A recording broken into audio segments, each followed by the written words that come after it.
Hello everyone, welcome to my channel వైసిస్ multiverse. ఈ రోజు Monday to Saturday series day 3.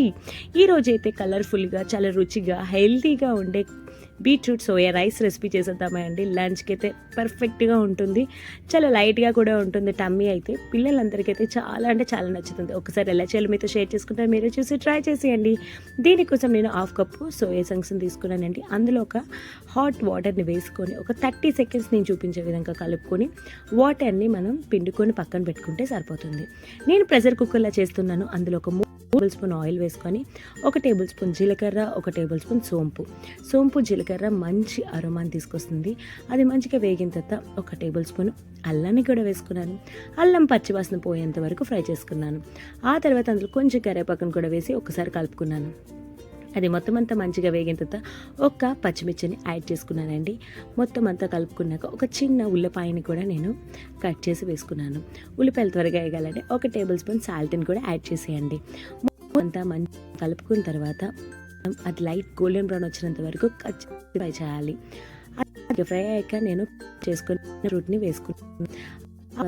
కొంచెం కుక్ మనం చూసిన కూడా మంచిగా ఫ్రై అయిన తర్వాత పెట్టుకోవాలి. ఆ తురుముని ఇందులో వేసుకొని ఫ్లేమ్లో మాత్రం 1 సెకండ్స్ కలిపి టేస్టీగా ఉంటుంది. ఇందులో మనము 1 టేబుల్ స్పూన్ సాల్ట్ని కూడా చేసుకోండి. సాల్ట్ అన్నిటికీ బాగా పడుతుంది అనమాట. కలుపుకుని సాల్ట్ కూడా వేసి బాగా కలుపుకున్న తర్వాత నేను ఆల్రెడీ 2 కప్స్ని నేను నార్మల్ రైసే తీసుకున్నాను. మీరు బాస్మతి రైస్ అయినా తీసుకోండి. నేను నార్మల్ రైస్ 2 కప్స్ సోక్ చేసి పెట్టుకున్నాను ఒక 1/2 అవర్. అది ఇందులో వేసుకొని నేను కలుపుకున్నాను. నేను 2 గ్లాస్ రైస్ని తీసుకున్నాను కాబట్టి 4 కప్స్ వాటర్ని కూడా పక్కన పెట్టుకున్నాం. మీరు బాస్మతి రైస్ ఉంటే 1 కప్ వాటర్ అయితే సరిపోతుంది. వాటర్ని వేసాక ఒక బాగా కలుపుతానండి. ఇంకే సాల్ట్ చాలా మీరు ఈ స్టేజ్లో ఖచ్చితంగా యాడ్ చేసుకోండి. ఆ తర్వాత నేను కారానికి బదులుగా 1 టేబుల్ స్పూన్ పెప్పర్ని వేస్తున్నాను.